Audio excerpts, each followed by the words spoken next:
नमस्कार। आज हम एक बहुत ही दिलचस्प सवाल का जवाब ढूंढेंगे।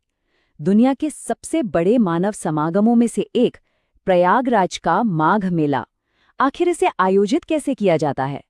चलिए इसके पीछे की अविश्वसनीय इंजीनियरिंग और व्यवस्था को समझते हैं। चलिए सबसे पहले उस माहौल में चलते हैं जो इस मेले का दिल है।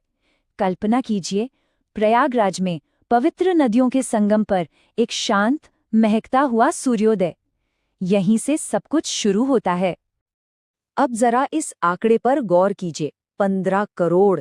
जी हाँ, इस 44 दिन के उत्सव में करीब करीब 15 करोड़ लोगों के आने का अनुमान है। ये संख्या ही अपने आप में हैरान कर देने वाली है।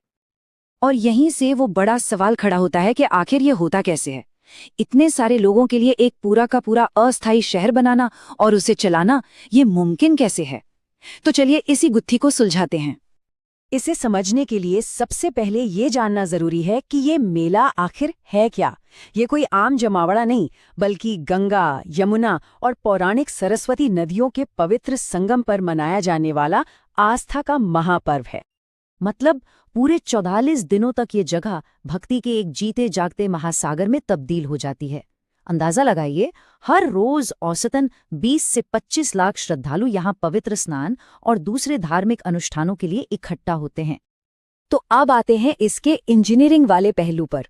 आखिर आस्था के इस महासागर को एक चलते फिरते, काम करते शहर की शक्ल कैसे दी जाती है? चलिए निर्माण के इस महायज्ञ को समझते हैं। देखिए, ये सब कुछ एक बहुत ही सोची समझी योजना का हिस्सा है। करीब करीब 1000 हेक्टेयर का पूरा इलाका, जिसे बेहतर मैनेजमेंट के लिए 4 जोन और 7 सेक्टरों में बांट दिया जाता है। और इसे बनाने की प्रक्रिया भी उतनी ही सिस्टमैटिक है। सब कुछ एक मास्टर प्लान से शुरू होता है, फिर एरिया को बांटा जाता है, घाट और टेंट सिटी तैयार होती है, और इन सब पर 24 घंटे नजर रखने के लिए एक इंटीग्रेटेड कमांड सेंटर बनाया जाता है। ठीक है, शहर तो बन गया, लेकिन लाखों लोगों की सुरक्षा और उन्हें जरूरी सुविधाएं देना, ये अपने आप में एक बहुत बड़ी चुनौती है।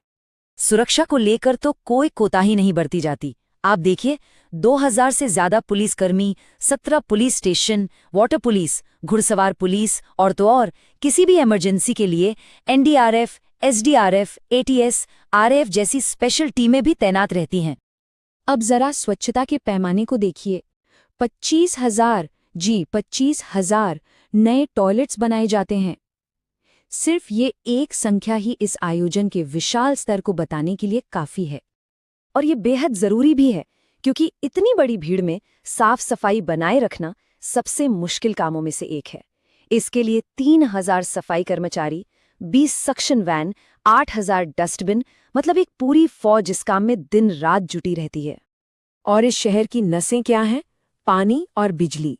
जरा सोचिए, 242 किलोमीटर लंबी पानी की पाइपलाइनें और करीब 400 किलोमीटर से ज्यादा लंबे बिजली के तार, ये सब मिलकर इस अस्थायी शहर को जिंदा रखते हैं। लेकिन ये सब तो हुआ पारंपरिक तरीका। अब जो बात इस पूरे आयोजन को और भी दिलचस्प बनाती है, वो है इस प्राचीन परंपरा में आधुनिक टेक्नोलॉजी का संगम। देखिए, पहले क्या होता था? सब कुछ मैनुअल था। लोग अंदाजे से भीड़ को कंट्रोल करते थे। लेकिन अब है स्मार्ट मेला का दौर। 200 से ज्यादा एआई वाले कैमरे लगे हैं। ये कैमरे सिर्फ देखते नहीं, बल्कि समझते हैं कि कहाँ भीड़ बढ़ रही है और तुरंत कलर कोडेड अलर्ट भेज देते हैं। इससे किसी भी भगदड़ जैसी अनहोनी को होने से पहले ही रोका जा सकता है।